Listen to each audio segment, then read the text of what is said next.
കഴിഞ്ഞ ദിവസങ്ങൾ നമ്മൾ ചിന്തിച്ചുകൊണ്ടേയിരിക്കുന്നത് വിശ്വാസം. എബ്രായലേഖനം 11 അധ്യായത്തിൻ്റെ 1-2 വാക്യങ്ങൾ കൂടെയാണ് നമ്മൾ ചിന്തിച്ചുകൊണ്ടിരിക്കുന്നത്. Hebrews chapter 11 verse number 1 and 2. 1-2 വാക്യങ്ങൾ കൂടെ നമ്മൾ ചിന്തിച്ചുകൊണ്ടിരിക്കുകയാണ്. പ്രധാനമായിട്ട് നമ്മൾ കഴിഞ്ഞ ദിവസം നമ്മൾ ചിന്തിക്കുവാൻ ഇടയായത് പ്രധാനമായിട്ട് വിശ്വാസവുമായുള്ള ബന്ധത്തിൽ 4 4 kinds, 4 പ്രത്യേക രീതികൾ. ഒന്ന് നമ്മൾ കണ്ടത് അവിശ്വാസം അഥവാ അൺബിലീഫ്, അത് വിശ്വാസം നേരെ എഗൻസ്റ്റ് ആയിരിക്കുന്നു. 2 നമ്മൾ കണ്ടത് നോ ഫെയ്ത്ത്, വിശ്വാസമില്ലാത്തൊരവസ്ഥ. നെക്സ്റ്റ് നമ്മൾ കണ്ടത് വീക്ക് ഫെയ്ത്ത്, ബലഹീന വിശ്വാസം. 4 നമ്മൾ കാണുവാൻ ഇടയായിത്തീർന്നത് എഫക്റ്റീവ് ഫെയ്ത്ത് അഥവാ ഗ്രേറ്റ് ഫെയ്ത്ത്. കഴിഞ്ഞ ദിവസങ്ങളിൽ നമ്മൾ ചിന്തിച്ചുകൊണ്ടേയിരുന്നത് എങ്ങനെയാണോ നോ ഫെയ്ത്ത്, എന്താണ് അൺബിലീഫ്, എന്ത് ചെയ്യും നമ്മൾ കണ്ടു. പ്രധാനമായിട്ട് 2 കാര്യങ്ങളാണ് നമ്മൾ പഠിക്കുവാൻ ഇടയായിത്തീർന്നത്. അൺബിലീഫ് എന്ത് ചെയ്യുവാൻ ഇടയായിത്തീരുന്നു പരിപൂർണമായിട്ട്.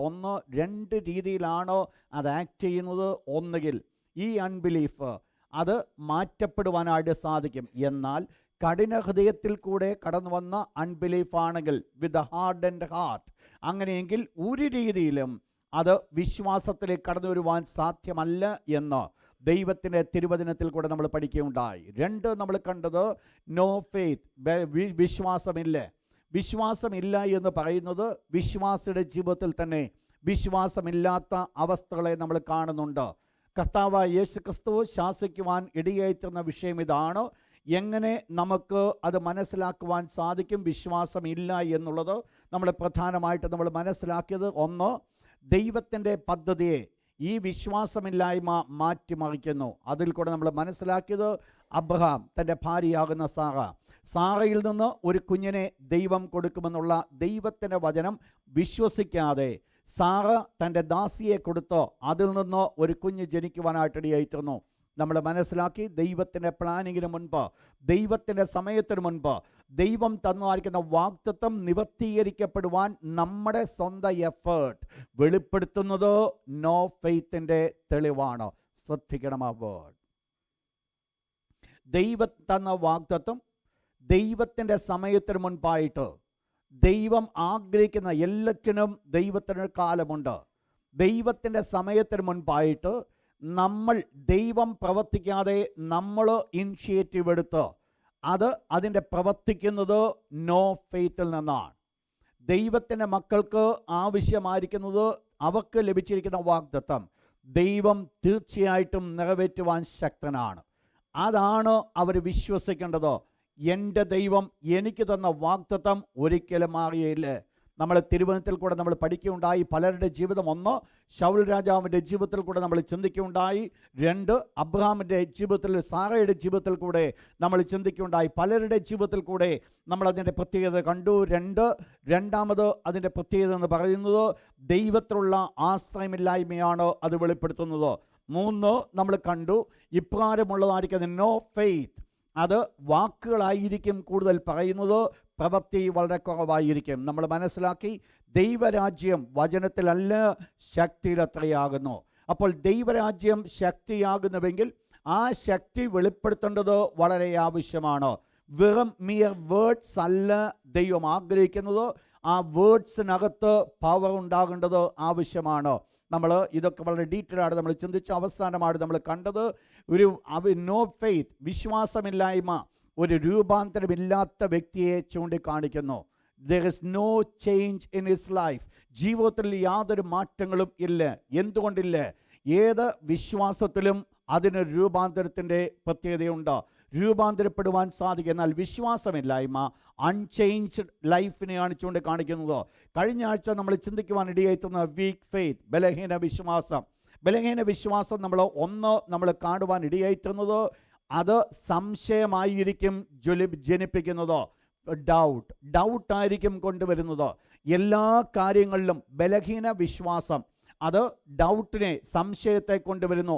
പല കാര്യങ്ങൾ സംശയിക്കുന്നു. പല കാര്യങ്ങൾക്ക് പ്രോപ്പറായിട്ട് ഒരു ഉത്തരമില്ല. എല്ലാം അവർ കാണുന്നത് പോലെ മനസ്സിലാക്കുവാൻ സാധിക്കാത്തത് കൊണ്ട് അവർക്കെല്ലാം സംശയിക്കുവാനായിട്ട് കാരണമായിത്തീരുന്നു. 2 നമ്മൾ കണ്ടത് വീക്ക് ഫെയ്ത്ത് ബ്രിങ്സ് ഫിയർ. ബലഹീന വിശ്വാസം ഭയത്തെ കൊണ്ടുവരുന്നു. വിശ്വാസത്തിൻ്റെ കുറവാണോ ഭയത്തിന് ഉടലെടുക്കുവാനുള്ള കാരണം? ദൈവം എന്നെ വിടുവിക്കും എന്ന് പൂർണ്ണമായിരിക്കുന്ന ഒരു ഉറപ്പ് എനിക്കുണ്ടെങ്കിൽ അവിടെ ഭീതിയുടെ യാതൊരു ആവശ്യങ്ങളുമില്ല.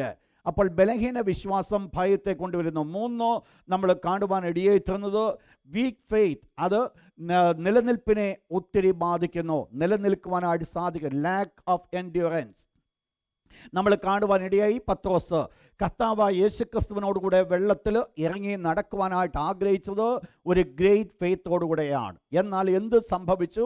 ചുറ്റുപാടുകൾ, തൻ്റെ കാഴ്ചപ്പാടുകൾ മാറ്റപ്പെട്ടപ്പോൾ യേശുക്രിസ്തുവിനെ നോക്കുന്നതിന് പകരമായിട്ട് കടലിൽ തിരമാലകളെ താൻ നോക്കിയതായ സമയത്ത് തൻ്റെതായിരിക്കുന്ന ഗ്രേറ്റ് ഫെയ്ത്ത്, വലിയ വിശ്വാസം, അത് ബലഹീന വിശ്വാസമായി മാറ്റപ്പെട്ടു. അതുകൊണ്ട് എന്ത് സംഭവിച്ചു?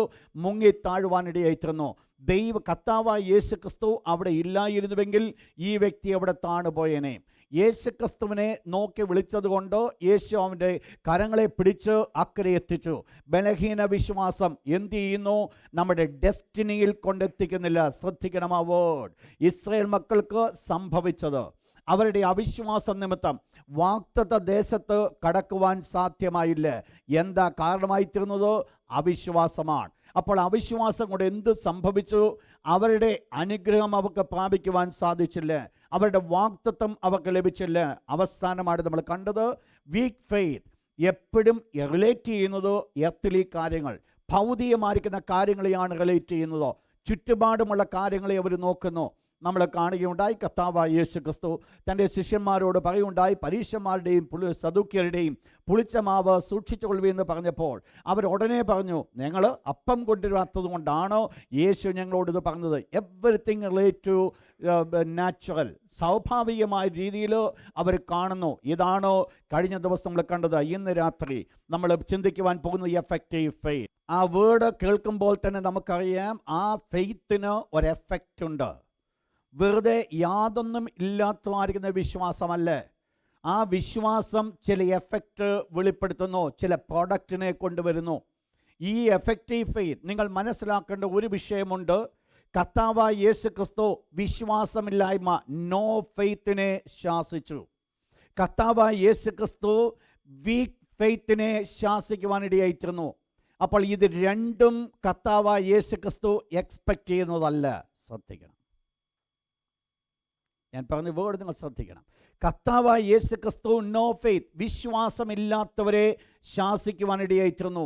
കർത്താവായ യേശുക്രിസ്തു ബലഹീന വിശ്വാസികളെ ശാസിക്കുവാനിടയായിത്തീർന്നു. അപ്പോൾ ഇത് രണ്ടും കർത്താവായ യേശുക്രിസ്തു എക്സ്പെക്റ്റ് ചെയ്യുന്നില്ല. ഒരു വിശ്വാസിയും വിശ്വാസമില്ലാത്തവരോ ബലഹീന വിശ്വാസമുള്ളവരോ ആയിരിക്കാൻ ദൈവം ആഗ്രഹിക്കുന്നില്ല. ഞാൻ ആത്മീയത്തിൽ വന്നതേ ഉള്ളൂ എന്ന് പറഞ്ഞുകൊണ്ട് എൻ്റെ ജീവിതത്തിൽ ഇങ്ങനെ ഉണ്ട് എന്ന് പറഞ്ഞിരിക്കുന്നുവെങ്കിൽ കർത്താവായ യേശുക്രിസ്തു ഈ വേർഡിൽ ഒട്ടും താല്പര്യം കാണിക്കുന്നില്ല. ദൈവത്തിന് ആ വേർഡിൽ ഒട്ടും പ്രസാദമില്ല. ദൈവം നമ്മിൽ കൂടെ ആഗ്രഹിക്കുന്നത് ഗ്രേറ്റ് ഫെയ്ത്ത് ആണ്, വലിയ വിശ്വാസമാണ്, അഥവാ എഫക്റ്റീവ് ഫെയ്ത്ത്. എഫക്റ്റീവ് ഫെയ്ത്ത് ആണ് കർത്താവായ യേശുക്രിസ്തു ആഗ്രഹിക്കുന്നത്. നിങ്ങൾ മനസ്സിലാക്കണം, എഫക്റ്റീവ് ഫെയ്ത്ത് കൊണ്ട് മാത്രമേ എന്തെങ്കിലും ഗുണം ഒരു ദൈവപൈതലിനുള്ളൂ. ഞാനും നിങ്ങൾക്കും എന്തെങ്കിലും അനുഗ്രഹം അനുഭവിക്കണമെങ്കിൽ എനിക്കും നിങ്ങൾക്കും ഈ എഫക്റ്റീവ് ഫെയ്ത്ത് ഉണ്ടാകേണ്ടത് ആവശ്യമാണ്. എഫക്റ്റീവ് ഫെയ്ത്തിനെ പ്രധാനമായിട്ട് നമ്മൾ 3 മറുപേരുകൾ കൂടെ വെളിപ്പെടുത്തുന്നു. 3 ഡിഫറെൻറ്റ് നെയിം. ഒന്നാമത്തത് ഫിൽഡ് ബൈ ഫെയ്ത്ത്, നിറഞ്ഞിൽക്കുന്ന വിശ്വാസം, അല്ലെങ്കിൽ വിശ്വാസത്തിൽ നിറയുന്നു. Acts chapter 6 verse number 5. അപ്പോസ്തലപ്രവൃത്തി 6-ാം അധ്യായം 5-ാമത്തെ വാക്യം. നിങ്ങൾ മനസ്സിലാക്കണം, മേശമേൽ ശുശ്രൂഷ ചെയ്യുവാൻ തക്കണം അപ്പോസ്തലന്മാർ തിരഞ്ഞെടുക്കപ്പെട്ട വ്യക്തികൾക്ക് അടിസ്ഥാനപരമായി കാണുവാൻ ഇടയായിത്തീർന്ന 3 യോഗ്യത. അതിൽ ഒന്നാമത്തെ യോഗ്യതയാണ് they are filled by spirit, ആത്മാവിൽ നിറഞ്ഞു. രണ്ടാമത്തെ യോഗ്യതയാണ് ഓഫ് ഗുഡ് ടെസ്റ്റിമണി, നല്ല സാക്ഷ്യമുള്ളവർ. അതാണ് അതിൻ്റെ 3-ാമത്തെ വേർഡ് ചൂണ്ടിക്കാണിക്കുന്നത്. ചാപ്റ്റർ 6 നല്ല സാക്ഷ്യമുള്ളത്. 3-ാമത്തെ പ്രത്യേകതയാണ് ഫിൽഡ് ബൈ ഫെയ്ത്ത്, വിശ്വാസത്തിൽ നിറയുക.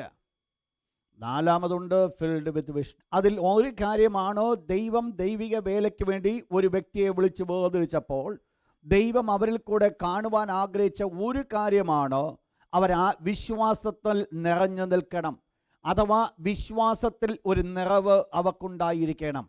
വിശ്വാസത്തിൻ്റെ ഒരു നിറവ് അവക്കില്ല എങ്കിൽ അവക്ക് അനുഗ്രഹിക്കപ്പെട്ട ക്രിസ്തീയ ജീവൻ നയിക്കുവാനായിട്ട് സാധ്യമല്ല. രണ്ടാമത്തെ പേരാണോ സ്ട്രോങ് ഫെയ്ത്ത്, ശക്തപ്പെട്ട വിശ്വാസം, ശക്തിയുള്ള വിശ്വാസം. റോമൻസ് ചാപ്റ്റർ 4 വേഴ്സ് 20, വിശ്വാസത്തിൽ ശക്തിപ്പെട്ട്. അപ്പോൾ വിശ്വാസത്തിൽ ശക്തിപ്പെടേണ്ടത് ആവശ്യമാണ്.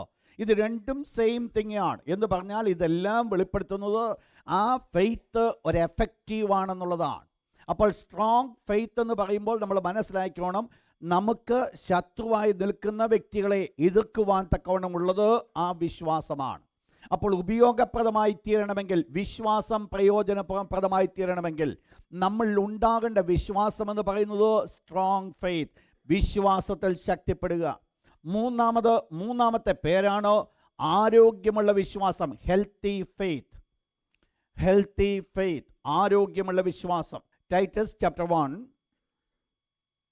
വേഴ്സ് 13, തീത്തോസിൻ്റെ ലേഖനം 1-ാം അധ്യായം 13-ാമത്തെ വാക്യം. ടൈറ്റസ് ചാപ്റ്റർ 1 വേഴ്സ് 13, അത് നിമിത്തം അവർ വിശ്വാസത്തിൽ ആരോഗ്യമുള്ളവരായി തീരേണ്ടതിനോ. അപ്പോൾ ഇവിടെ ഹെൽത്തി ഫെയ്ത്ത്, ആരോഗ്യമുള്ള വിശ്വാസം, ആരോഗ്യമുള്ള വിശ്വാസം. ഇത് ഈ 3 പേരുകൾ നമ്മൾ അറിയപ്പെടുന്നുവെങ്കിലും ഇതെല്ലാം ഒന്ന് തന്നെയാണ്. ഇതിന് നമുക്കൊരു പേര് കൊടുക്കുവാൻ സാധിക്കും, എഫക്റ്റീവ് ഫെയ്ത്ത്. ഇതാണ് പ്രയോജനമുള്ള വിശ്വാസം. അപ്പോൾ പ്രയോജനമുള്ള വിശ്വാസം ദൈവം നമ്മൾക്കൂടെ ആഗ്രഹിക്കുന്നു. നിങ്ങൾ മനസ്സിലാക്കണം, എവിടുന്ന് ഈ പ്രയോജനമുള്ള വിശ്വാസം ഡെവലപ്പ് ചെയ്യുന്നു എന്നുള്ളത് വളരെ ചിന്തിക്കേണ്ട കാര്യമാണ്. നിങ്ങൾക്കറിയാം, വളരെ ശക്തിയേറിയതായിരിക്കുന്ന ഒന്നാണ് വജ്രം, ഡയമണ്ട്. ഈ ഡയമണ്ട് ഇൻഫാക്റ്റ് അത് പ്യുവർ കാർബണാണ്. അതേപോലെ തന്നെ കാർബൺ ആയിരിക്കുന്ന ഒന്നാണ് കൽക്കരി എന്ന് പറയുന്നത്. ഒന്നിന് വളരെ ശക്തിയുണ്ട്, മറ്റത് പെട്ടെന്ന് പൊട്ടുന്ന ഒന്നുമാണ്. ഇത് രണ്ടും പ്യുവർ കാർബണാണ്. അതിൻ്റെ ആറ്റമെങ്കിൽ എന്താണ് ഇത് രണ്ടിനും ഉള്ള പ്രത്യേകത? ഒന്നിന് ശക്തി കിട്ടുന്നു, മറ്റത് ബലഹീനമായി തീരുന്നു. അതിന് ശക്തി കിട്ടുവാനും മറ്റത് ഒന്ന് ബലഹീനമാകുവാനുള്ള കാരണം മറ്റൊന്നുമല്ല, അതിൻ്റെ ആറ്റം തമ്മിലുള്ള ബോണ്ടേജ്, അത് തമ്മിലുള്ള ബോണ്ടിങ്സ്, അത് തമ്മിലുള്ള ബന്ധമാണ് അതിൻ്റെ ഉള്ളിൽ ശക്തിപ്പെടുത്തുകയോ അല്ലെങ്കിൽ ബലഹീനമാക്കുകയോ ചെയ്യുന്നത്. വസ്തു ഒന്നാണെങ്കിലും അതിൻ്റെ ഉള്ളിൽ ബൈൻഡ് ചെയ്യപ്പെടുന്നത്, അതിൻ്റെ ഉള്ളിൽ ബന്ധിക്കപ്പെടുന്നത്, അതിനെ തമ്മിൽ ബന്ധിപ്പിച്ചിരിക്കുന്നത് എന്തൊക്കെയോ ആറ്റങ്ങൾ അതിൻ്റെ ഉള്ളിലുണ്ട്. ഈ ആറ്റങ്ങളെ തമ്മിൽ ശക്തമായിട്ട് ബന്ധിപ്പിച്ചിരിക്കുന്നതോ അല്ലെങ്കിൽ ബന്ധിപ്പിക്കാതിരിക്കുന്നതോ ഒന്നിന് ശക്തിയുള്ളതും വിലയുള്ളതുമായി മാറ്റപ്പെടുന്നുവെങ്കിൽ മറ്റത് ബലഹീനമായി മാറ്റപ്പെടുന്നു. ശ്രദ്ധിച്ചോണേ, ഇത് ശക്തിയുള്ളതായിരിക്കുന്ന അഥവാ ബലഹീനമായിരിക്കുന്ന ഹെൽത്തി ഫെയ്ത്ത് ജീവിതത്തിൽ കൂടെ കടന്നു വരണമെങ്കിൽ ആവശ്യമായിരിക്കുന്ന ഒന്ന് എന്ന് പറയുന്നത് അകത്ത് ചില കാര്യങ്ങൾ നന്നായിട്ട് ഒന്ന് ബോണ്ട് ചെയ്യേണ്ടത് ആവശ്യമാണ്. ചേരേണ്ടത് പലതും ചേർന്നെങ്കിൽ മാത്രമേ ശക്തിയുള്ള വിശ്വാസം നമ്മൾക്കൂടെ വെളിപ്പെടുകയുള്ളൂ, ആരോഗ്യമുള്ള വിശ്വാസം നമ്മൾക്കൂടെ വെളിപ്പെടുകയുള്ളൂ. വിശ്വാസം നമ്മുടെ ഉള്ളിൽ ഇല്ലാത്തത് കൊണ്ടല്ല, എന്നാൽ പലതും ചേർക്കേണ്ടതിനോട് ചേർക്കാതിരിക്കുന്നത് കൊണ്ട് ഐദർ നമ്മൾ വീക്ക് ഫെയ്ത്ത് ആകുന്നു, അല്ലെങ്കിൽ നോ ഫെയ്ത്ത് ആകുന്നു, അല്ലെങ്കിൽ ശരിയായിട്ട് അത് യൂസ് ചെയ്താൽ അത് ശക്തമാർഗ വിശ്വാസമായി തീരുന്നു. നിങ്ങൾ മനസ്സിലാക്കണം, നമ്മളിൽ തന്നെ ഇതെല്ലാം കിടപ്പുണ്ട്.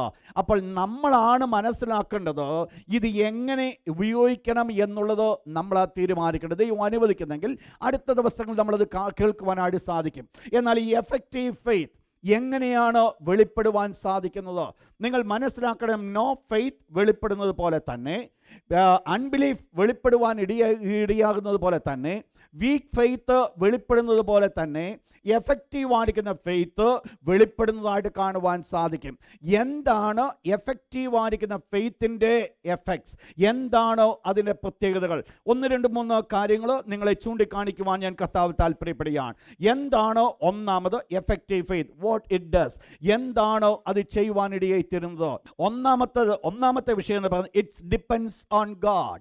ദൈവത്തിൽ ആശ്രയിക്കുന്നു, ദൈവത്തിൽ ആശ്രയം വെക്കുന്നു. എഫക്റ്റീവ് ഫെയ്ത്തിൻ്റെ ഒന്നാമത്തെ പ്രത്യേകത, ദൈവത്തിൽ അത് പരിപൂർണമായിട്ട് ആശ്രയിക്കുന്നു. ദൈവത്തിൽ പരിപൂർണമായി ചാരുന്നു. ഒരു വാക്യം ഒന്ന് വായിച്ചാട്ട്, മാത്യു ചാപ്റ്റർ 8 വേഴ്സ് നമ്പർ 10. കർത്താവായ യേശു ക്രിസ്തു ഒരു ശതാധിപനെ നോക്കിക്കൊണ്ട് പറയുന്നൊരു വേർഡാണ് നമ്മൾ വായിച്ച് കേട്ടത്. ആ ശതാധിപനോട് കർത്താവായ യേശു പറഞ്ഞത് എന്താ? നിങ്ങൾക്കറിയാം വിഷയം. തൻ്റെ ബാല്യക്കാരന് സൗഖ്യം വരുവാൻ തക്കോടം ആഗ്രഹിച്ചുകൊണ്ട് ഒരു ശതാധിപൻ യേശു ക്രിസ്തുവിൻ്റെ അടുക്കിലേക്ക് കടന്നു വന്നിരിക്കുകയാണ്. യേശുവിനോട് അദ്ദേഹം പറയുന്ന ചില വേർഡ്സ് ഉണ്ട്. യേശുവിനോട് പറഞ്ഞ വേർഡ് ഇതാണ് പറഞ്ഞത്: ഞാനും അധികാരത്തിന് കീഴ്പ്പെട്ട മനുഷ്യനായിരുന്നു. ആണോ, എൻ്റെ കീഴിൽ പടയാളികളുണ്ട്. ഞാൻ പോക എന്ന് പറഞ്ഞാൽ അവർ പോകുന്നു, വരിക എന്ന് പറഞ്ഞാൽ അവ വരുന്നു. നിങ്ങൾ മനസ്സിലാക്കണം, ഇവിടെ കർത്താവായ യേശു ക്രിസ്തു ഈ വ്യക്തിയുടെ ഈ ഒരു വേർഡ് കേട്ടിട്ട് യേശു പറഞ്ഞൊരു വേർഡാണ്: ഇസ്രയേലിൽ കൂടെ ഇത്ര വലിയ വിശ്വാസം ഞാൻ കണ്ടിട്ടില്ല. അപ്പോൾ കർത്താവായ യേശു ക്രിസ്തു ഈ വ്യക്തിയുടെ ഈ വേർഡുകൾ കൂടെ കേട്ടത് വലിയ വിശ്വാസത്തിൻ്റെ വാക്കുകളാണ്. ശ്രദ്ധിക്കുക, വലിയ വിശ്വാസം, എഫക്റ്റീവ് ഫെയ്ത്ത് ഉള്ളിൽ ഉണ്ട് എങ്കിൽ നമ്മുടെ നാവുകൾ കൂടെ കടന്നു വരുന്ന വാക്കുകൾ ഇൻഎഫക്റ്റീവ് അല്ല ബലഹീന വിശ്വാസത്തിൻ്റെ വാക്കുകളാകത്തില്ല. പകരം വിശ്വാസത്തിൻ്റെ വാക്കുകൾ മാത്രമായിരിക്കും വരുന്നത്. നിങ്ങൾ മനസ്സിലാക്കണം, ഒരു വിശ്വാസിയുടെ നാവിൽ കൂടെ കടന്നു വരേണ്ടത് വീക്ക് ഫെയ്ത്ത്, ബലഹീനമായിരിക്കുന്ന വിശ്വാസത്തിൻ്റെ വാക്കുകളല്ല വരേണ്ടത്. ഒരു വിശ്വാസിയിൽ കൂടെ വെളിപ്പെടേണ്ടത് ശക്തമായിരിക്കുന്ന വിശ്വാസത്തിൻ്റെ വാക്കുകളാണ്. അത് എവിടുന്ന് വെളിപ്പെടും? നിങ്ങൾ മനസ്സിലാക്കണം, എന്തൊക്കെയോ കെട്ടിച്ചമച്ചുകൊണ്ട് കൊണ്ടുവരുവാൻ പറ്റുന്ന വാക്കുകളല്ല ഇതെന്ന് പറയുന്നത്. എൻ്റെ ഉള്ളിലെ ഫെയ്ത്ത് എന്തായിരിക്കുന്നുവോ അതനുസരിച്ചായിരിക്കും എൻ്റെ വാക്കുകൾ വെളിപ്പെടുന്നത്. എൻ്റെ ഉള്ളിൽ ബലഹീന വിശ്വാസമാണെങ്കിൽ എൻ്റെ പുറത്തു വരുന്ന വാക്കുകൾ ബലഹീന വിശ്വാസമായിരിക്കും. എൻ്റെ ഉള്ളിൽ ഉള്ള വാക്കുകൾ ശക്തമായിരിക്കുന്ന വിശ്വാസമാകുന്നുവെങ്കിൽ എൻ്റെ നാവിൽ കൂടെ കടന്നു വരുന്ന വാക്കുകൾ ശക്തമായിരിക്കുന്ന വിശ്വാസയുടെ വാക്കുകളായിരിക്കും. ദൈവമക്കളെ മനസ്സിലാക്കണം, നമ്മുടെ നാവിൽ കൂടെ കടന്നു വരുന്ന വാക്കുകൾ നമ്മൾ കേൾക്കുമ്പോൾ മനസ്സിലാക്കാം ഒരു വ്യക്തി എത്രമാത്രം ശക്തമായിരിക്കുന്ന വിശ്വാസിയോ അല്ലയോ എന്നുള്ളത് മനസ്സിലാക്കുവാൻ സാധിക്കും. അതുകൊണ്ട് ഞാൻ ഓർപ്പിക്കട്ടെ, ചിലപ്പോൾ ഒരുപക്ഷെ ഒരു ദിവസത്തിൽ ഒരു പ്രാവശ്യം ഇല്ലാത്ത വിശ്വാസത്തിൻ്റെ വാക്കുകൾ പറയുവാൻ സാധിക്കും. എന്നാൽ എപ്പോഴും അത് പറയുവാനായിട്ട് സാധ്യമല്ല. കാരണം ഉള്ളിലിരിക്കുന്നതാണ് വാ പ്രസ്താവിക്കുന്നത്. ചില നാളുകൾ ചിലത് മറച്ചു വെച്ച് സംസാരിക്കാം, എന്നാൽ എല്ലാ കാലവും എല്ലാം മറച്ചു വെച്ച് സംസാരിക്കുവാൻ സാധ്യമല്ല. ശ്രദ്ധിക്കണം ഈ വേർഡ്. ചില കാര്യങ്ങൾ ചില കാലങ്ങളിൽ മറച്ചു വെക്കുവാൻ സാധിക്കും, എന്നാൽ എല്ലാ കാലത്തും എല്ലാ കാര്യങ്ങളും മറച്ചു വെക്കുവാൻ സാധ്യമല്ല. ഏതെങ്കിലും ഒരു കാലത്ത് അത് വെളിപ്പെടുവാനിടയായി തീരും. അങ്ങനെയെങ്കിൽ മനസ്സിലാക്കണം, എന്നെയും നിങ്ങളെയും ഐഡൻറ്റിഫൈ ചെയ്യേണ്ടത് ബലഹീന വിശ്വാസിയായിട്ടല്ല, വിശ്വാസയുടെ വാക്കുകൾ. കർത്താവായ യേശു ക്രിസ്തുവിന്റെ അടുക്കിലേക്ക് ഈ ശതാധിപൻ കടന്നു വന്നു. തൻ്റെ ദാസന് സൗഖ്യത്തിന് വേണ്ടിയാണോ യേശുവിൻ്റെ അടുക്കിലേക്ക് വന്നത്? യേശു ഇവൻ്റെ വാക്കുകൾ കേട്ടപ്പോൾ ഒരു കാര്യം മനസ്സിലാക്കി, ഇസ്രയേലിൽ പോലും കാണാത്ത വിശ്വാസമാണോ ഈ വ്യക്തിയുടെ ജീവിതത്തിലുള്ളത്? എന്തുകൊണ്ട് കർത്താവായ യേശു ക്രിസ്തു ആ വേർഡ് പറഞ്ഞു? ഇവൻ്റെ നാവിൽ കൂടെ കടന്നു വന്ന വാക്കിൻ്റെ പ്രത്യേകത എന്തായിരുന്നു? ഒരിക്കൽ കൂടെ മത്തായിയുടെ സുവിശേഷം 8-ാം അധ്യായം അതിൻ്റെ 9-ാമത്തെ വാക്യത്തിലേക്ക് കടന്നു വന്നാട്ട് ശ്രദ്ധിക്കണം നിങ്ങൾ ഈ ഒരു വേർഡ്. ഈ വേർഡ്, ഈ വ്യക്തി പറയുന്ന ആദ്യത്തെ വേർഡ്, ഞാനും അധികാരത്തിന് കീഴ്പ്പെട്ട മനുഷ്യനാകുന്നു. എനിക്ക് അധികാരമുണ്ട്. I have authority and I am under authority. ഞാൻ അധികാരത്തിന് കീഴ്പ്പെട്ടവനാണ്. അപ്പോൾ ഒരു അധികാരം എന്തെന്നുള്ളത് വ്യക്തമായി മനസ്സിലാക്കിയ വ്യക്തിയാണ് യേശുവിനോട് സംസാരിക്കുവാൻ തുടങ്ങിയത്. ശ്രദ്ധിക്കണം, ഈ വ്യക്തിയുടെ പ്രത്യേകത എന്ന് പറയുന്നത് he no what is authority. എന്താണ് അതോറിറ്റി? അതോറിറ്റിക്ക് എന്ത് ചെയ്യുവാൻ സാധിക്കും, അതോറിറ്റിക്ക് അധികാരത്തിന് എന്ത് പ്രവർത്തിക്കുവാൻ സാധിക്കുമെന്നുള്ളത് വ്യക്തമായിട്ട് ഈ വ്യക്തി മനസ്സിലാക്കുവാനായിട്ടിടയായിത്തീരുന്നു. എന്താ ഈ വ്യക്തി മനസ്സിലാക്കിയത്? ഞാനും അധികാരത്തിന് കീഴ്പ്പെട്ട മനുഷ്യനാണ്, ഞാൻ അധികാരത്തിൽ അണ്ടർ അതോറിറ്റി. എന്നാൽ ഞാൻ എൻ്റെ കീഴിലുള്ള ഒരു പടയാളിയോട് നീ പോക എന്ന് പറഞ്ഞാൽ അവൻ തിരിച്ച് ഒറ്റ വേർഡ് പോലും പറയാതെ അവൻ പോകുന്നു. വരിക എന്ന് പറഞ്ഞാൽ മറ്റ് ചോദ്യങ്ങൾ ചോദിക്കാതെ വരുവാനിടയായിത്തീരുന്നു. എന്തുകൊണ്ട്? ഞാൻ അധികാരത്തിനുള്ളവനാ, അവരുടെ മേൽ അധികാരം എനിക്കുണ്ട്. ശ്രദ്ധിക്കണേ, ഈ വ്യക്തിയുടെ ആവശ്യമെന്ന് പറയുന്നത് തൻ്റെ ദാസൻ രോഗമായി കിടക്കുകയാണ്.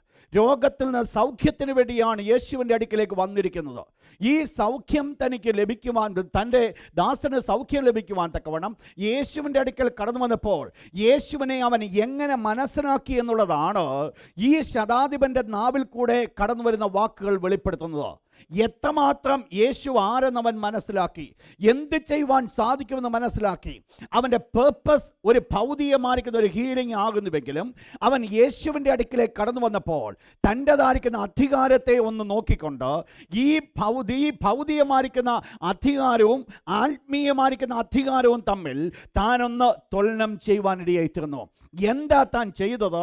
തനിക്കുള്ള അധികാരം ഞാൻ അത് പ്രൊക്ലെയിം ചെയ്യുമ്പോൾ, എനിക്കുള്ള അധികാരം ഞാൻ എൻ്റെ ദാസനോട് പറയുമ്പോൾ, വരിക എന്ന് ഞാൻ പറയുമ്പോൾ അവൻ ഒരു വാക്ക് പോലും മിണ്ടാതെ വരുവാൻ ഇടയായിത്തീരുന്നു. ബിക്കോസ് എനിക്ക് അവൻ്റെ മേൽ അധികാരമുണ്ട് എന്ന് പറഞ്ഞതുപോലെ ഈ വ്യക്തി നന്നായിട്ട് മനസ്സിലാക്കി, ഈ യേശു മറ്റാരുമല്ല, അവന് ഈ ദാസനെ സൗഖ്യമാക്കുവാൻ, അവൻ്റെ രോഗത്തിന്മേൽ എൻ്റെ യേശുവിന് അധികാരമുണ്ടെന്ന് മനസ്സിലാക്കി.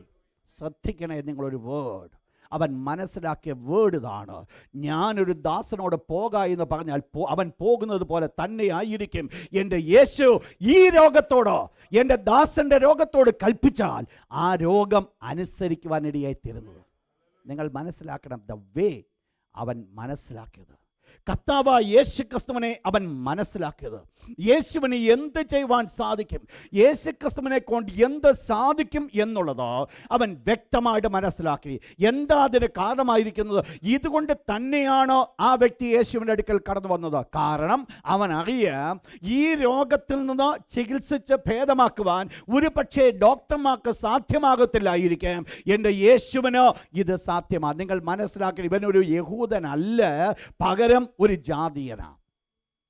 എന്നാൽ ലോകപ്രാരമുള്ള ഒരു വിജാതീയന് അഥവാ ദൈവമായിട്ടൊരു ബന്ധമില്ലാത്തൊരു വ്യക്തിക്ക് യേശുക്രിസ്തു കഴിഞ്ഞ നാളുകൾ പ്രവർത്തിച്ച പ്രവർത്തനങ്ങളെ മനസ്സിലാക്കിക്കൊണ്ട് ഒരു ഫെയ്ത്ത് അവൻ്റെ ഉള്ളിൽ വർദ്ധിച്ചുവെങ്കിൽ, ഇന്ന് രാത്രി ദൈവത്തിൻ്റെ വചനം കേൾക്കുന്ന പ്രിയപ്പെട്ടവരോട് ഞാൻ ഓർപ്പിക്കട്ടെ, കഴിഞ്ഞ നാളുകൾ ദൈവം നമ്മുടെ ജീവിതത്തിൽ ചെയ്തതും, കഴിഞ്ഞ നാളുകൾ ദൈവം മുഖാന്തരമായിട്ട് അനേക ദൈവഭക്തന്മാരുടെ ജീവിതത്തിൽ ചെയ്തുവെന്ന് ദൈവത്തിൻ്റെ വിശുദ്ധ വചനം വെളിപ്പെടുത്തുന്നതും എൻ്റെയും നിങ്ങളുടെ കൺമുൻപിൽ എനിക്കും നിങ്ങൾക്കും പ്രിയപ്പെട്ടവരുടെ ജീവിതത്തിൽ ദൈവം ചെയ്തതുമായിരിക്കുന്ന കാര്യങ്ങളെ ഞാനും നിങ്ങൾ മനസ്സിലാക്കിയെങ്കിൽ, ഒരു കാര്യം എനിക്കും നിങ്ങൾക്കും ആവശ്യമാണോ? അവരുടെ ജീവിതത്തിൽ പ്രവർത്തിച്ച ദൈവം എൻ്റെയും ജീവിതത്തിൽ പ്രവർത്തിപ്പാൻ ശക്തൻ. He is the same God. അവൻ അതേ അധികാരമുള്ളവൻ. പ്രിയപ്പെട്ടവർ, എന്താണ് അവിടെ വേണ്ടത്? ഈ വ്യക്തിക്കുണ്ടായിരുന്ന ഒരു പ്രത്യേകത, അവൻ ഫുള്ളി ദൈവത്തിൽ അവൻ ആശ്രയിച്ചു. പൂർണ്ണമായിട്ട് യേശുക്രിസ്തുവിൽ അവൻ ചാരി, കംപ്ലീറ്റ്ലി അവൻ യേശുക്രിസ്തുവിൽ അവൻ ആശ്രയിച്ചു. അവൻ അറിയാം, എൻ്റെ ദാസനെ സൗഖ്യമാക്കുവാൻ എൻ്റെ യേശു ശക്തനെന്ന് അവൻ മനസ്സിലാക്കിയെങ്കിൽ, ഇന്ന് രാത്രി ദൈവത്തിൻ്റെ തിരുവചനം കേൾക്കുന്ന പ്രിയപ്പെട്ടവരോട് ഞാൻ ഓർപ്പിക്കട്ടെ, എനിക്കും നിങ്ങൾക്കും ഇന്ന് ആവശ്യമായിരിക്കുന്നത് എൻ്റെ ഈ അവസ്ഥയിൽ നിന്ന് വിടുവിക്കുവാൻ എൻ്റെ യേശു ശക്തനാണ് എന്ന് വിശ്വസിച്ചുകൊണ്ട്, എൻ്റെ യേശുവിന് അതിന്മേൽ അധികാരമുണ്ട്, എൻ്റെ അവസ്ഥകളെ മാറ്റുവാൻ എൻ്റെ കർത്താവിന് അധികാരമുണ്ട് എന്ന് മനസ്സിലാക്കി ഇന്ന് രാത്രി യേശുവിന്റെ അടുക്കൽ വന്നിട്ടുണ്ടെങ്കിൽ ഞാൻ ഓർപ്പിക്കട്ടെ, ആ ശതാധിപൻ കടന്നു പോകുന്ന പോലെ ഞാനും നിങ്ങൾ കടന്നു പോകും.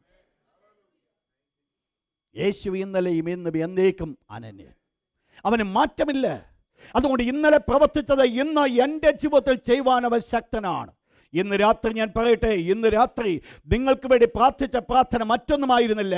എൻ്റെ ദൈവമേ, പ്രിയപ്പെട്ടവരുടെ കണ്ണുകളെ മൂടുപടമൊന്ന് മാറ്റി ഇന്ന് രാത്രി ദൈവത്തിൽ പരിപടമായി ചാരുവാൻ, ദൈവത്തിൽ പരിപടമായി വിശ്വസിപ്പാൻ ദൈവം കൃപ കൊടുക്കണം. എന്താ ഇവിടെ ഒന്നാമത് നടന്നത്? Depends on God. അവൻ ദൈവത്തിൽ പരിപടമായി ചാരി, അവൻ ദൈവത്തിൽ പരിപടമായിട്ട് ആശ്രയിച്ചു. മറ്റെങ്ങും അവൻ നോക്കുവാൻ പോയില്ല, മറ്റൊന്നിലും അവൻ ചാരുവാൻ പോയില്ല. നിങ്ങൾ മനസ്സിലാക്കണം, ഇവിടെയാണ് കർത്താവായ യേശുക്രിസ്തു അവനെ കമന്റ് ചെയ്യുവാനിടയായിത്തുന്നത്. നമ്മൾ വായിച്ച ഭാഗത്തിലേക്ക് ഞാൻ കടന്നു പോകട്ടെ. യോശുവയുടെ പുസ്തകം 14-ാം അധ്യായം അതിൻ്റെ 12-ാമത്തെ വാക്യം ശ്രദ്ധിക്കുക. വേർഡ് കാലേബ് മനസ്സിലാക്കിയതായിരിക്കുന്ന ഒരു വിഷയം, തൻ്റെ മുൻപിൽ നിൽക്കുന്ന വലിയ ശത്രുവിനെ പരാജയപ്പെടുത്തുവാൻ താൻ ആഗ്രഹിക്കുവാനുള്ള ഒന്നാമത്തെ കാരണം അവിടെ പറയുന്നു, യഹോവ എന്നോടുകൂടെ ഉണ്ടെങ്കിൽ, യഹോവ എന്നോടുകൂടെ ഉണ്ടെങ്കിൽ എനിക്ക് ഇത് തീർച്ചയായിട്ടും സാധിക്കും. ദൈവം എന്നോടുകൂടെ ഉണ്ടെങ്കിൽ ഞാൻ അത് പിടിച്ചെടുക്കുവാനായിട്ട് ഇടയായി തരും.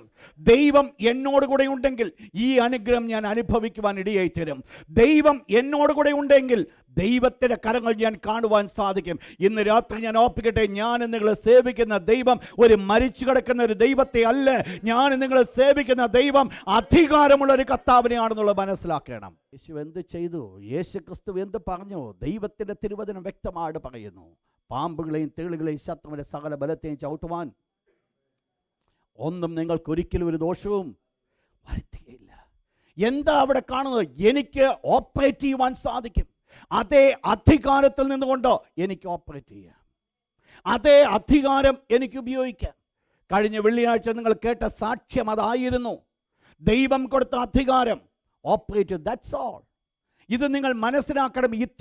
എത്രയോ സന്ദർഭങ്ങൾ എൻ്റെയും നിങ്ങളുടെയും മുൻപിൽ ഇങ്ങനെയുള്ള സമയങ്ങൾ ഉണ്ടായിരുന്നിട്ടും എന്നിലും നിങ്ങളുടെ വിശ്വാസം ഇല്ലാതിരുന്നിട്ടല്ല, ആ വിശ്വാസം ബലഹീനമായതുകൊണ്ട് അവിടെ ആക്റ്റീവായി വന്നില്ല.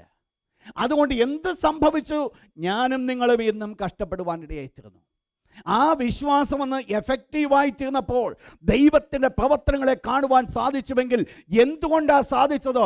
കർത്താവ് യേശുക്രിസ്തു എന്ത് ചെയ്യുവാൻ ശക്തൻ എന്നുള്ളത് മനസ്സിലാക്കുവാനിടയായിത്തീർന്നു. നിങ്ങൾ മനസ്സിലാക്കണം, ഇതാണ് കാലേബും യോശുവയും യോർദാൻ കടന്ന് ഒറ്റുനോക്കുവാൻ കടന്നുപോയിട്ട് തിരിച്ച് മടങ്ങി വന്നപ്പോൾ പറഞ്ഞ വേർഡ് ഇതായിരുന്നു, അവിടെ അനാക്യമല്ലന്മാരുണ്ട്, സത്യമാണ്. എന്നാൽ ദൈവം നമ്മോടുകൂടെ ഉണ്ടെങ്കിൽ, ദൈവം നമ്മിൽ പ്രസാദിക്കുന്നുവെങ്കിൽ ഈ ദേശം തീർച്ചയായിട്ടും പിടിച്ചടക്കുവാൻ സാധിക്കും. ഇന്ന് രാത്രി ദൈവത്തിൻ്റെ മക്കളോട് ഞാൻ ഒരു വേർഡ് ഓർപ്പിക്കട്ടെ.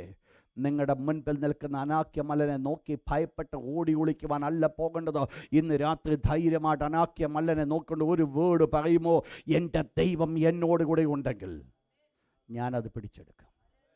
എൻ്റെ ദൈവം എന്നോട് കൂടെ ഉണ്ടെങ്കിൽ ഞാനത് പിടിച്ചെടുക്കും. ഹംദലല വക്കാല ബലബ. ദൈവത്തിൻ്റെ മക്കൾ ഈ ഒരു വേർഡ് അവരുടെ നാവിൽ കൂടെ കടന്നു വരുമ്പോൾ ദുഷ്ടൻ്റെ മുട്ടുകൾ അടിക്കുമെന്ന് ഞാൻ ഓർപ്പിക്കട്ടെ. ഇത് ദൈവമക്കളുടെ നാവിൽ കൂടെ കടന്നു വരാത്തിടത്തോളം കാലം ദുഷ്ടൻ അവിടെ കൈയടിച്ച് ചിരിച്ചുകൊണ്ടിരിക്കും. എന്നാൽ ദൈവമക്കളുടെ നാവിൽ കൂടെ അധരങ്ങൾ കൂടെ വാക്കുകൾ വെളിപ്പെടുമ്പോൾ ദൈവം എൻ്റെ ജീവിതത്തിൽ തന്ന അധികാരം, എൻ്റെ ജീവിതത്തിൽ ദൈവം തന്ന ആശ്രയം, ഈ ആശ്രയത്തിൻ്റെ വാക്കുകൾ ഞാൻ വെളിപ്പെടുത്തുന്നുവെങ്കിൽ എൻ്റെ ദൈവം എനിക്ക് വേണ്ടി അത്ഭുതങ്ങൾ ചെയ്യും. എന്താ ഇവിടെ വെളിപ്പെടുന്നത്? Effective faith. അത് എങ്ങനെയാണ് വെളിപ്പെടുന്നത്? അത് ഒന്നാമത് വെളിപ്പെടുത്തുന്നത് ഡിപ്പെൻഡൻസ് ഓൺ ഗാഡ്. ദൈവത്തിലുള്ള ആശ്രയം, ദൈവത്തിൽ പരിപൂർണമായി ചാരുന്നു. ഒരു സന്ദർഭത്തിൽ പോലും ദൈവത്തിലുള്ള ആശ്രയം വിട്ടുകളയാതെ മുൻപോട്ട് പോകുവാനായിട്ടിടയായിത്തീരുന്നു. രണ്ട്, എന്ത് സംഭവിക്കുന്നു? എന്താണ് രണ്ടാമത്? Effective faith concerned with its life than its size. ശക്തമായിരിക്കുന്ന വിശ്വാസം, പ്രയോജനമുള്ള വിശ്വാസം, അത് വലിപ്പത്തിലല്ല, അത് ജീവനിലാണ് വെളിപ്പെടുന്നത്. ഒത്തിരി വലിപ്പത്തിൻ്റെ ആവശ്യങ്ങൾ അതിനകത്തില്ല. പിന്നെയോ വിശ്വാസം ശക്തമാകുന്നുവെങ്കിൽ അതിനകത്ത് ശക്തിയിലാണ്, ജീവനാണോ അത് വെളിപ്പെടുത്തുന്നത്. നിങ്ങൾ മനസ്സിലാക്കണം, ദൈവത്തിൻ്റെ വചനത്തിൻ്റെ ഒരു പ്രത്യേകത ഇതാണ്. എൻ്റെ വചനം, എൻ്റെ നാവിൽ കൂടെ പുറപ്പെട്ട എൻ്റെ വചനം അത് വൃഥാവായി മടങ്ങി വരാതെ അത് കാര്യം സാധിപ്പിച്ചുകൊണ്ട് മടങ്ങി വരും. എന്ന് പറഞ്ഞാൽ ദൈവത്തിൻ്റെ വചനത്തിൽ ദൈവം എന്തിനു വേണ്ടി വചനം അയച്ചുവോ അത് പ്രൊഡ്യൂസ് ചെയ്യുവാനുള്ള ലൈഫ് ആ ദൈവവചനത്തിലുണ്ട്. നിങ്ങൾ മനസ്സിലാക്കണം, ഞാനും നിങ്ങൾ കേൾക്കുന്ന ദൈവത്തിൻ്റെ വചനം ജീവനില്ലാത്ത വചനമല്ല. ഞാനും നിങ്ങൾ കേൾക്കുന്ന ദൈവവചനത്തിൻ്റെ പ്രത്യേകത എന്ന് പറഞ്ഞാൽ അതിനകത്തൊരു ജീവനുണ്ട്. ഈ ജീവനാണ് അടുത്ത ജീവൻ പുറപ്പെടുവിക്കുന്നത്. ഒരാറ്റം പോലെ മറ്റ് പലതിനെ പൊട്ടിക്കുവാൻ തക്കവണ്ണം ശക്തമായിരിക്കുന്നത് ദൈവത്തിൻ്റെ വചനമെന്ന് നിങ്ങൾ മനസ്സിലാക്കണം. എന്തുകൊണ്ട്? ആ വചനത്തിനകത്തൊരു ജീവനുണ്ട്.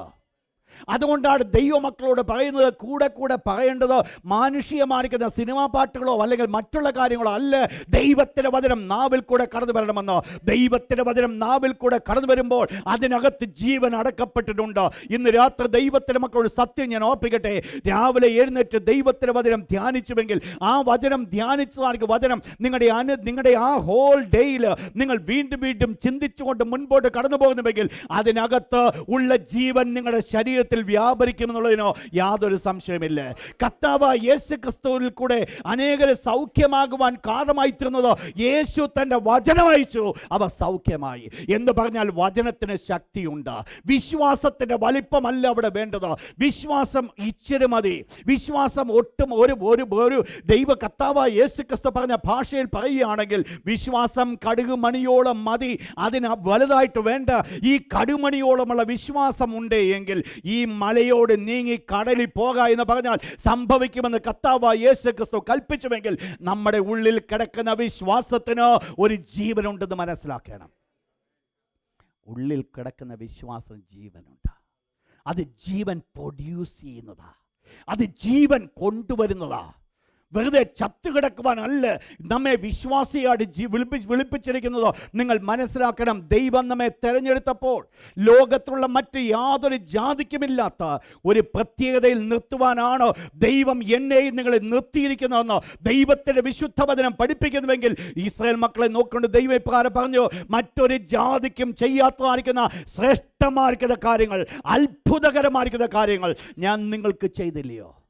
പഴയ നിയമത്തിൻ്റെ ഇസ്രായേലിന് ദൈവം അത്ഭുതങ്ങൾ ചെയ്തുവെങ്കിൽ ഇന്ന് പുതിയ നിയമ ഇസ്രായേലിനും ദൈവം അത്ഭുതം ചെയ്യുന്നവനാകുന്നുവെന്നുള്ളത് മനസ്സിലാക്കേണ്ടത് വളരെ ആവശ്യമാണ്. അതുകൊണ്ട് മനസ്സിലാക്കണം, പുറ ജാതിക്ക് ലഭിക്കാത്ത നന്മ ദൈവം തൻ്റെ മക്കൾക്ക് നൽകിക്കൊടുത്തുവെങ്കിൽ ഇന്ന് പുതിയ നിയമ വിശ്വാസിയെ മറ്റ് ജനത്തിന് ഇല്ലാത്ത പ്രത്യേകത എനിക്കും നിങ്ങൾക്ക് ഉണ്ട് എന്നുള്ളത് മനസ്സിലാക്കേണ്ടത് വളരെ ആവശ്യമാണ്. മറ്റുള്ളവർക്കില്ലാത്തൊരു പ്രത്യേകത, മറ്റുള്ളവർക്ക് നടക്കാത്ത പ്രത്യേകത, ദൈവത്തിൻ്റെ മാറ്റമില്ലാത്ത വചനം 1 Corinthians 10:13 ഇപ്രകാരം പറയുന്നുണ്ട്, മനുഷ്യർക്ക് നടപ്പല്ലാത്ത പരീക്ഷ നിങ്ങൾക്ക് നേരിട്ടിട്ടില്ല. എന്താ? നിങ്ങൾക്ക് സഹിപ്പാൻ ദൈവം വിശ്വസ്തൻ. നിങ്ങൾക്ക് സഹിപ്പാൻ കഴിയുന്ന മീതെ പരീക്ഷ നേരിടുവാൻ സമ്മതിക്കാതെ അവൻ പരീക്ഷയോടുകൂടെ പോക്കുവഴി തരും എന്ന് പറഞ്ഞാൽ ലോകത്തിൻ്റെ മകനും നിങ്ങളുമായിട്ടൊരു വ്യത്യാസമുണ്ട്. ലോകത്തിൻ്റെ വ്യക്തികളും നിങ്ങളുമായിട്ടൊരു വ്യത്യാസമുണ്ട്. സാധാരണപ്പെട്ട ലോകക്കാരെ പോലെ ജീവിച്ച് മരിച്ച് അവസാനിപ്പിക്കുവാനല്ല എൻ്റെ ദൈവം നമ്മെ വിളിച്ചിരിക്കുന്നത്. പിന്നെയോ ലോകത്തിൻ്റെ മക്കളിൽ നിന്ന് ഒരു വേർപാട്, ഒരു വ്യത്യാസം വെളിപ്പെടുത്തിക്കൊണ്ട് ഞാൻ നിങ്ങളും ദൈവത്തിന്റെ മക്കളെന്ന് വെളിപ്പെടുത്തുവാൻ ദൈവം ആഗ്രഹിക്കുന്നു. എന്താ ഇതിന് വേണ്ടത്? ഇതെന്റെ കഴിവുകൊണ്ടല്ല, പിന്നെയോ പവർ ഇൻ ഹിസ് വേർഡ്. അവന്റെ വചനത്തിൽ ശക്തിയുണ്ട്, എൻ്റെ വിശ്വാസത്തിൽ ശക്തിയുണ്ട്. ആ ദൈവത്തിന്റെ വചനമാണ് എൻ്റെ ജീവിതത്തിൽ വിശ്വാസമായി പരിണമിക്കുന്നതെങ്കിൽ എൻ്റെ ഉള്ളിൽ പരിണമിച്ച വിശ്വാസത്തിന് ഒരു ജീവനുണ്ട്, ഒരു ജീവനുണ്ട്. യേശു രക്ഷിതാവെന്ന് ഞാൻ ഏറ്റു പറഞ്ഞപ്പോൾ എന്താ സംഭവിച്ചത്? ഞാൻ വിശ്വാസത്താൽ ഏറ്റു പറഞ്ഞപ്പോൾ ഞാനൊരു പുതിയ സൃഷ്ടിയായി. പുതിയ സൃഷ്ടിയായില്ലയോ? ആയി. കഴിഞ്ഞ നാളുകളെ സ്വഭാവങ്ങളെല്ലാം മാറ്റി പുതിയൊരു വ്യക്തിയായി മാറ്റപ്പെടുവാൻ ഇടയായി തീർന്നു. യേശു സൗഖ്യദാതാവെന്ന് ഞാൻ മനസ്സിലാക്കിയപ്പോൾ, ഞാനത് എൻ്റെ നാവിൽ കൂടെ ഏറ്റു പറഞ്ഞപ്പോൾ ഞാൻ സൗഖ്യമായി. എന്തുകൊണ്ട്? യേശുവിൻ്റെ വചനത്തിന് ശക്തിയുണ്ട്. ദൈവത്തിൻ്റെ മക്കളെ നിങ്ങൾ മനസ്സിലാക്കേണ്ട വിഷയമാണ്. ദൈവത്തെ വിശ്വാസം എന്ന് പറയുന്നത് അത് വെറും ഒരു സൈസ് അല്ല കാണുവാൻ ആഗ്രഹിക്കുന്നത്, അതിനകത്ത് ജീവനുണ്ട്. നിങ്ങൾ മനസ്സിലാക്കണം, നമ്മളിൽ കൂടെ ജീവൻ വളരേണ്ടതായിരിക്കുന്ന വിശ്വാസത്തെയാണ് അപ്പോസ്തലന്മാർ ചെയ്തതുപോലെ ഉറങ്ങിക്കിടത്തിക്കൊണ്ട് മുമ്പോട്ട് പോയി. നിങ്ങൾക്കറിയാം, കർത്താവായ യേശു ക്രിസ്തു പടകിലുണ്ട്. ഇവരെന്ത് ചെയ്തു? കാറ്റ്, തിരമാലകൾ ശാന്തമായി വളരെ രൂക്ഷമായി അടിക്കുക. കർത്താവായ യേശു ക്രിസ്തു പടകിൽ കിടന്ന് ഉറങ്ങുക. ഇവരെന്ത് ചെയ്യുക? കഠിനാധ്വാനം ചെയ്ത് എങ്ങനെയെങ്കിലും അക്കരെ ചെല്ലുവാൻ ആഗ്രഹിച്ചുകൊണ്ട് അവരധ്വാനിക്കുക. ഇവരുടെ ഈ അധ്വാനത്തെക്കാൾ നല്ലത് മറ്റൊന്നായിരുന്നു. ഈ കാറ്റും കടലും രൂക്ഷമായപ്പോൾ യേശുവിനെ ഒന്ന് വിളിച്ചാൽ മതിയായിരുന്നു. ഇതാണ് ഇന്ന് ആത്മീയ ജീവിതത്തിൽ ശ്രദ്ധിച്ചോണേ. ആത്മീയ ജീവിതത്തിൽ പലരുടെയും അവസ്ഥ ഇതാ. കർത്താവായ യേശു ക്രിസ്തു പടകിലുണ്ടോ? ഉണ്ട്. പക്ഷേ വിശ്വാസത്താലും തട്ടി ഉണർത്തുവാൻ ആഗ്രഹിക്കാതെ ഇന്നും തുഴഞ്ഞുകൊണ്ടിരിക്കുക. ഞാൻ ഓർപ്പിക്കട്ടെ, ഈ തുഴച്ചിൽ കൊണ്ട് അർത്ഥമില്ല. കർത്താവായ യേശുവിനെ ഉണർത്തിയെങ്കിൽ മാത്രമേ പറ്റത്തുള്ളൂ. എന്താ ഇവിടുത്തെ വിഷയം? വിശ്വാസം. അതിനകത്തൊരു ജീവനുണ്ട്. വിശ്വാസത്തിന് ജീവനുണ്ട്. ആ ജീവൻ വെളിപ്പെടേണ്ടത് വളരെ ആവശ്യമാണ്. എന്നിലും നിങ്ങളിലുമുള്ള ഫെയ്ത്ത് ഒരു എഫക്റ്റീവ് ആകുന്നുവെങ്കിൽ അത് ജീവനായിട്ട് വെളിപ്പെടും. നിങ്ങൾക്കറിയാം, പത്രോസ്, യോഹന്നാന് ഇവർ കൂടിക്കൊണ്ട് ആ വ്യക്തിയോട് പറഞ്ഞ ഒരൊറ്റ വേടേ ഉള്ളൂ, വെള്ളിയും പൊന്നും എനിക്ക് തരുവാനില്ല, എനിക്കുള്ളത് ഞാൻ നിനക്ക് തരിക, നസറായ യേശുവിൻ്റെ നാമത്തിൽ എഴുന്നേറ്റ് നടക്കുക. എന്തോ ഉണ്ടായിരുന്നു. There is power in it. ഏതിലാ? അവർ വിശ്വസിച്ച ദൈവത്തിൻ്റെ വചനത്തിൽ. അവർ എന്ത് വിശ്വസിച്ചു? എൻ്റെ യേശുവിന് എന്ത് ചെയ്യുവാൻ സാധിക്കുമെന്നുള്ളത് അവർ മനസ്സിലാക്കി. ആ മനസ്സിലാക്കിയതാണ് അവരുടെ നാവിൽ കൂടെ വാക്കുകളായിട്ട് വെളിപ്പെട്ടത്. അതാണ് ശക്തിയായിട്ട് മറ്റവരുടെ ജീവിതത്തിൽ വന്നത്, ജീവനായിട്ട് വെളിപ്പെടുന്നത്. നിങ്ങൾ മനസ്സിലാക്കി ചിന്തിക്കുക. എന്താ ഇവിടുത്തെ വിഷയം? ഉള്ളിലുള്ള വിശ്വാസം അത് വെറും ബലഹീനമായിരിക്കുന്ന ഒന്നല്ല. അത് ജീവൻ പുറപ്പെടുവിക്കുവാൻ അതിനകത്ത് ജീവനുണ്ട്, അതിനകത്ത് ജീവൻ കിടപ്പുണ്ട്. അതൊന്ന് യൂസ് ചെയ്യുവാൻ സാധിക്കുമെങ്കിൽ, ആ വിശ്വാസത്തിൻ്റെ വാക്കുകൾ നമ്മുടെ നാവിൽ കൂടെ വെളിപ്പെടുത്തുവാൻ സാധിക്കുമെങ്കിൽ, അവിടെയാണോ ദൈവത്തിൻ്റെ അത്ഭുതത്തിൻ്റെ കരങ്ങൾ കാണുവാൻ സാധിക്കുന്നത്. ഒരു വാക്യം ഒന്ന് വായിച്ചോട്ട്. കർത്താവ് മത്തായിയുടെ സുവിശേഷം 9-ാം അധ്യായം 27 മുതൽ 29 വരെയുള്ള വാക്ക്. 2 കുരുടന്മാർ അവർ യേശുക്രിസ്തുവിനെ കുറിച്ച് മനസ്സിലാക്കിയത് ഒറ്റ കാര്യമേ ഉള്ളൂ, വേറൊന്നുമില്ല. ആരോ പറഞ്ഞു കൊടുത്തു, ഈ യേശു, സാധാരണ എല്ലാവർക്കും അറിയാം യേശു ആര്? തച്ചൻ്റെ മോനാണ്, മറിയയുടെ മകനാണെന്ന് എല്ലാവർക്കും അറിയാം. പക്ഷെ ഈ 2 കുരുടന്മാർ ഒരു കാര്യം മനസ്സിലാക്കി. ഈ യേശു എന്ന് പറയുന്നത് സാധാരണപ്പെട്ട വ്യക്തിയല്ല. അവൻ ആര്? ദാവീദിന്റെ പുത്രൻ, ദാവീദ് പുത്ര. യേശു ദാവീദിന്റെ സന്തതി, ദാവീദിന്റെ പുത്രൻ. രാജസ്ഥാനെ തിരിക്കുവാൻ അധികാരമുള്ളവൻ, അവൻ വിടുവിക്കുവാൻ, സൗഖ്യം കാക്കുവാൻ അവൻ കഴിവുള്ളവൻ. പ്രിയപ്പെട്ടവരെ, ഈ ഒരു വേർഡ്, ഒരു സിമ്പിൾ വേർഡ്. അവർക്ക് പണമില്ല, അവർക്ക് വിവരമില്ല, കണ്ണിന് കാഴ്ചയില്ല, മറ്റ് യാതൊന്നുമില്ല. ഒരു കൊച്ചു കാര്യം ആരോ പറഞ്ഞ് മനസ്സിലാക്കിയത് മാത്രമേ ഉള്ളൂ, ഒരു കേട്ടുകേൾവി മാത്രമേ ഉള്ളൂ അവരുടെ ജീവിതത്തിൽ. യേശു ആരോ? ദാവീദ് പുത്രൻ. അവർ ഒരു കാര്യം മനസ്സിലാക്കി, അവൻ ദാവീദ് പുത്രൻ ആകുന്നുവെങ്കിൽ ഞങ്ങളുടെ കണ്ണ് സൗഖ്യമാക്കുവാൻ അവൻ ശക്തൻ. നിങ്ങൾ മനസ്സിലാക്കി. Very simple faith. വലിയ കാര്യങ്ങളൊന്നുമില്ല. ഈ യേശുക്രിസ്തുവിനെ കുറിച്ച് ഇതിനേക്കാൾ മനസ്സിലാക്കിയ പല മാന്യന്മാര് പലവിധമായിരിക്കുന്ന പ്രതികൂലങ്ങളിൽ കൂടെ കിടന്ന് കഷ്ടപ്പെടുന്ന സമയത്താണ് ഒരു 2 കുരുടന്മാർ അവർ അനുഗ്രഹിക്കപ്പെടുവാൻ കാരണമായി തീർന്നത്. ഒരുപക്ഷെ ചോദിക്കുമായിരിക്കാം, ഈ വലിയ വമ്പന്മാരെന്താ അനുഗ്രഹിക്കപ്പെടാത്തത്? സഹോദര, വമ്പന്മാർ അനുഗ്രഹിക്കപ്പെടുവാൻ വലിയ ബുദ്ധിമുട്ടാണ്. കാരണം ഈ സിമ്പിൾ ഫെയ്ത്ത് അവരുടെ ഉള്ളിൽ ഉണ്ടാകാനായിട്ട് വലിയ പാടാണ്. കാരണം അതാണ് പുതിയ നിയമത്തിൻ്റെ വ്യവസ്ഥ എന്ന് പറയുന്നത്. ദൈവം ഇത് ജ്ഞാനികൾക്കും വിവേകികൾക്കും മറച്ച് ശിശുക്കൾക്ക് വെളിപ്പെടുത്തിയിരിക്കുക. ഇത് മനസ്സിലാക്കുവാൻ കഴിയണമെങ്കിൽ ഒരു ശിശുവായി മാറ്റപ്പെടണം. നിന്റെ ജ്ഞാനം കൊണ്ട് നോക്കിയാൽ, നിന്റെ പദവി കൊണ്ട് നോക്കിയാൽ ഈ യേശുവിനെ മനസ്സിലാക്കുവാൻ സാധ്യമല്ല. എന്നാൽ ആ കുരുടനോ ചോദിരോ, അവക്കൊരു കാര്യം അറിയാൻ, ഞങ്ങൾ ഒന്നേ മനസ്സിലാക്കിയുള്ളൂ, യേശു ദാവീദിന്റെ പുത്രൻ എന്ന് മനസ്സിലാക്കി.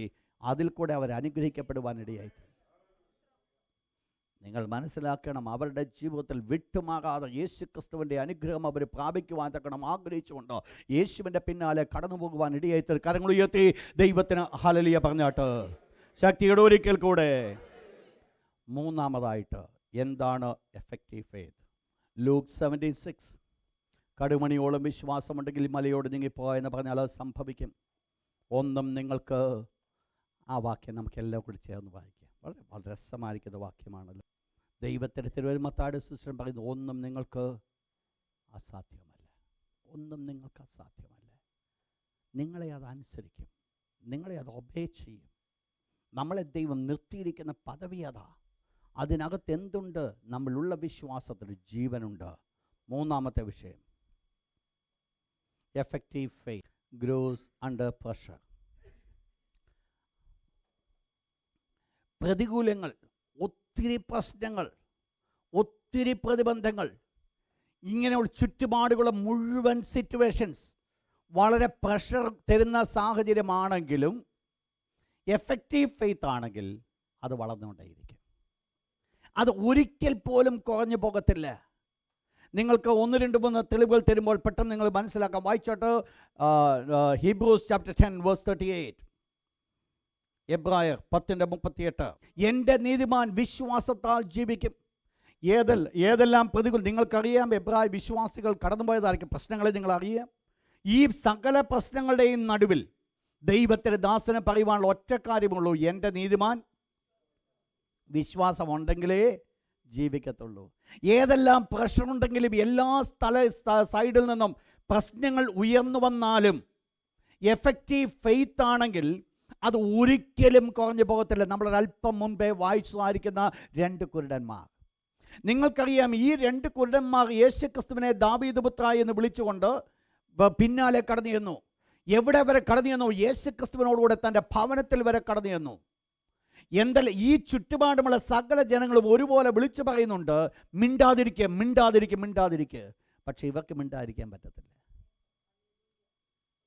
എല്ലാവരും ഒരുപോലെ വിളിച്ചു പറയും, നിങ്ങൾ മിണ്ടാതിരിക്കുക, നിങ്ങൾ അനങ്ങാതിരിക്കുക. എന്നാൽ ഇവരുടെ ജീവിതത്തിൽ ഇവർ ഈ പ്രാപിച്ചതായിരിക്കുന്ന ഈ കൊച്ചു കാര്യം, യേശു ദാവീദ് പുത്രൻ എന്നുള്ള ചെറിയ സത്യം മനസ്സിലാക്കിയിട്ട് അവരുടെ ജീവിതത്തിൽ അവർ പിന്നീട് കടന്നു വന്ന് യേശുക്രിസ്തു കടന്നുപോയ സ്ഥലം മുതൽ, ആ സമയം മുതൽ തൻ്റെ വീട് വരെ ഈ ഒരേ വേർഡ് വിളിച്ചുകൊണ്ട് നടക്കുവാൻ കാരണമായി തീർന്നു. ഈവൻ മറ്റുള്ളവരെല്ലാം അവരെ ശകാരിച്ചെങ്കിലും, മറ്റുള്ളവരെല്ലാം അവർക്ക് പ്രശ്നമുണ്ടാക്കിയെങ്കിലും, മറ്റുള്ളവരെല്ലാം അവരോട് മിണ്ടാതിരിക്കുവാൻ പറഞ്ഞെങ്കിലും, അവരുടെ ഉള്ളിൽ ഉണ്ടായിരുന്ന ഒരു എഫക്റ്റീവ് ഫെയ്ത്തിനെ ഒന്ന് അടിച്ചമർത്തുവാൻ തക്കവണ്ണം പുറത്തുള്ള ഒരൊറ്റ ശക്തിക്കും സാധ്യമായില്ല. നിങ്ങൾ മനസ്സിലാക്കണം, ഒരു എഫക്റ്റീവ് ഫെയ്ത്ത് ഉള്ളിലുണ്ടെങ്കിൽ പുറത്ത് എന്തെല്ലാം പ്രതികൂലങ്ങളുണ്ടെങ്കിലും ആ പ്രതികൂലങ്ങൾക്കൊന്നും നമ്മുടെ വിശ്വാസത്തെ ഒന്ന് തണുപ്പിച്ച് കളയുവാൻ സാധ്യമല്ല. അത് വളർന്നുകൊണ്ടേയിരിക്കും. അത് പ്രതികൂലങ്ങൾ നടുവിൽ അത് വളരുവാൻ ഇടയായിത്തീരും. അതാണ് മുൻപോട്ട് കടന്നു പോകുവാനായിട്ട് കാരണമായിരിക്കുന്നത്. നിങ്ങൾ മനസ്സിലാക്കണം, ദൈവത്തിൻ്റെ തിരുവചനം നമ്മൾ പഠിക്കുമ്പോൾ ദാനിയേലിനെ രാജാവ് സിംഹക്കുടിയിൽ ഇടുവാനായിട്ട് ആഗ്രഹിച്ചു. നിങ്ങൾ മനസ്സിലാക്കി ദാനിയേൽ മനസ്സിലാക്കി, ചുരുങ്ങിയ ചില മണിക്കൂർ കൊണ്ട് തൻ്റെ ജീവിതം ഈ ലോകത്തിൽ നിന്ന് മാറ്റപ്പെടുവാൻ പോകുന്നുവെന്ന് മനസ്സിലാക്കിയിട്ട് ദാനിയേൽ ചെയ്തു വന്നതാണ് വളരെ രസകരം. എന്ത് ചെയ്തു? ദാനിയേൽ പണ്ട് ചെയ്തു വന്നതുപോലെ ദിവസം 3 പ്രാവശ്യം യാതൊരു മാറ്റവും ഉണ്ടായില്ല. നിങ്ങൾ മനസ്സിലാക്കണം, പുറത്ത് സിംഹത്തെ ഇട്ട് പട്ടിണി കിടത്തിരിക്കുക. ഒരല്പ നിമിഷങ്ങൾക്കുള്ളിൽ ഈ ദാനിയേലിനെ വിഴുങ്ങുവാൻ സിംഹം റെഡിയായി നിൽക്കുക. ഇത് മനസ്സിലാക്കിയാണ് ദാനിയേൽ നിൽക്കുന്നത്. പക്ഷേ ദാനിയേൽ ഇപ്പോൾ എവിടെയാണെന്നറിയാമോ? ദാനിയേൽ സിംഹക്കുടിയിലല്ല, തൻ്റെ ഭവനത്തിൽ പണ്ട് ചെയ്തു വന്നതുപോലെ ദിവസം 3 പ്രാവശ്യം ദൈവത്തിൻ്റെ സന്നിധാനത്തിൽ സമയം ചെലവഴിപ്പാൻ ചുറ്റുപാടുമുള്ള ഏതെല്ലാം പ്രതികൂലങ്ങളുണ്ട്, ഇതൊന്നും ദാനിയേലിന് ഒരു പ്രശ്നമല്ല. ദൈവത്തോടുള്ള കൂട്ടായ്മ തൻ്റെ ജീവിതത്തിൽ ഉണ്ടായിരുന്നുവെങ്കിൽ ദൈവമക്കൾ മനസ്സിലായിക്കോണേ, ഒരു എഫക്റ്റീവ് ഫെയ്ത്തിന്റെ പ്രത്യേകതയാണ് പ്രതികൂലങ്ങളെ അല്ല അവർ കാണുന്നത്, അവരുടെ ഉള്ളിൽ വിശ്വാസം വർദ്ധിച്ചുകൊണ്ട് വളരെ ശാന്തമായിരുന്നു.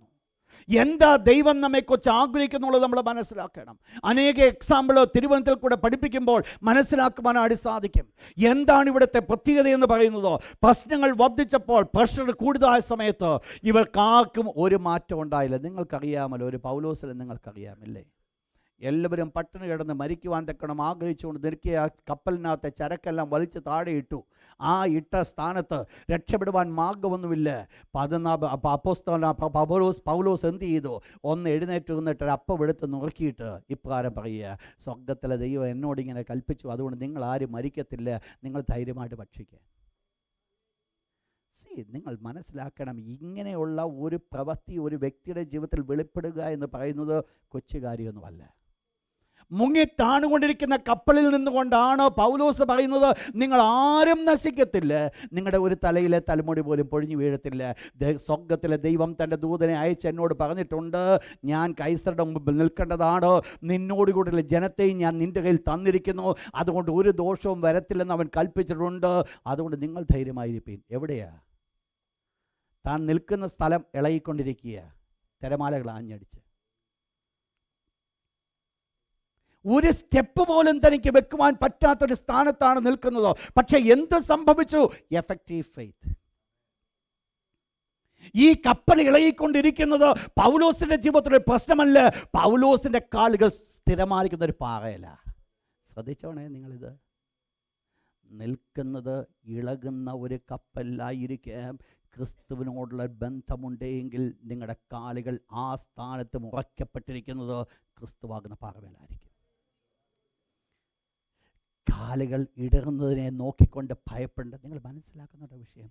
കാലുകൾ ഇടറുന്നതിനെ നോക്കിക്കൊണ്ട് ഭയപ്പെടേണ്ട കാര്യമില്ല. ക്രിസ്തുവിലാണോ ആയിരിക്കുന്നത്, അവിടെ നിങ്ങൾ ഉറച്ചു നിൽക്കുവാനിടയായിത്തീരും. ഇതാണ് ദൈവം തന്നെ മക്കൾ കൂടെ ആഗ്രഹിക്കുന്നത്. ഒരു വാക്യം വായിച്ചോട്ട്, 2 Peter chapter 1 verse 19. ഈ ദൈവത്തിൻ്റെ തിരുവചനം പറയുന്നു, പ്രവാചക വാക്യവും അധികം സ്ഥിരമായിട്ട് നമുക്കുണ്ട്. ദാറ്റ്സ് കൺഫേം, അത് സ്ഥിരമാണ്. ഓൾ ദ പ്രൊഫസീസ്, ദൈവം തന്നിരിക്കുന്ന പ്രവാചക വാക്യങ്ങൾ അത് സ്ഥിരമായിട്ട് നമുക്കുണ്ട്. പക്ഷേ എവിടെയാ തന്നിരിക്കുന്ന ഈ പ്രവാചക വാക്യം എപ്പോഴാ തന്നെന്നറിയാമോ? അവിടെ പറയുന്നത് നെക്സ്റ്റ് വേർഡ് അതേ വാക്യം താഴോട്ട് വായിച്ചാട്ടെ. അപ്പോൾ എപ്പോഴാ പ്രവാചക വാക്യം തന്നേക്കെന്നറിയാമോ? ഇരുട്ടിൽ. നേരം എതിരെ വെളുത്തില്ല, ഇപ്പം നിൽക്കുന്ന ഇരുട്ടിലാണ് പ്രവാചകവാക്യം ലഭിച്ചിരിക്കുന്നത്. ഉദയനക്ഷത്രം ഉദിക്കുകയും ചെയ്യുമ്പോഴോ. അപ്പോൾ ഈ പ്രവാചകവാക്യം എന്തായി മാറ്റപ്പെടണം? ഇരുളിൻ്റെ നടുവിൽ പ്രകാശിക്കുന്നൊരു വിളക്കായി മാറണം. എവിടാ? ചുറ്റുപാടുകൾ മുഴുവൻ ഇരുട്ടാ.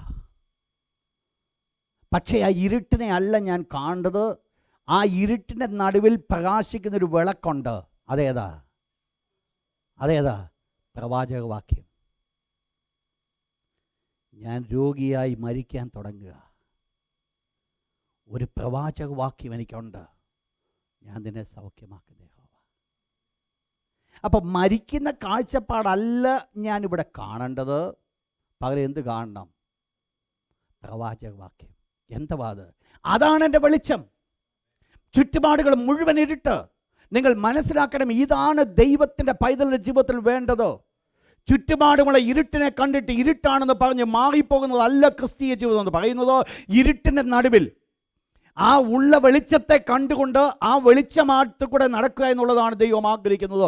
ഇത് തന്നെയാണ് പിതാവാം ദൈവം ചെയ്തത്. എന്തുവാ? ഇരുട്ടിൽ കിടന്നൊരു ഭൂമിയിൽ നിന്ന്, ഇരുട്ടിൽ നിന്നുകൊണ്ട് ദൈവം എന്തിനെ വിളിച്ചു വരുത്തി? ഇരുട്ടാ. പക്ഷേ അവിടെ നിന്നിട്ട് ഇനി രക്ഷപ്പെടുവാൻ സാധ്യമല്ലെന്നല്ല ചിന്തിക്കുന്നത്. പിന്നെയോ ആ ഇരുട്ടിൽ നിന്ന് വെളിച്ചം കൊണ്ടുവരുവാൻ ദൈവത്തിന് സാധ്യമായി തീർന്നുവെങ്കിൽ മനസ്സിലായിക്കോണേ, പ്രവാചക വാക്യം അധികം സ്ഥിരമായിട്ട് എനിക്കുണ്ട്. എന്താ സ്ഥിരമായിട്ടുള്ളത്? ഒരു നേരം വെളുക്കുന്നൊരു സമയമുണ്ട് എന്ന് പറഞ്ഞാൽ എനിക്ക് ലഭിച്ച പ്രവചനത്തിനോ നിവർത്തീകരണം വരുന്നൊരു സമയമുണ്ടെന്ന്.